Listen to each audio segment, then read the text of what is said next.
Hech o'ylab ko'rganmisiz, nega Judi doim Nikni urib, turtib, hazillashib yuradi?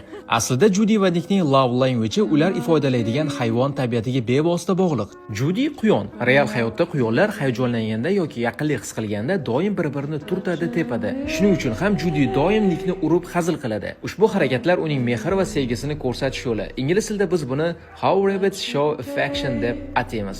Lekin Nikni sevgini ko'rsatish usulini ko'pchilik umuman payqamaydi. Uning personaji tulki va tulkilar sevgini ochiqchasiga ko'rsatmaydi.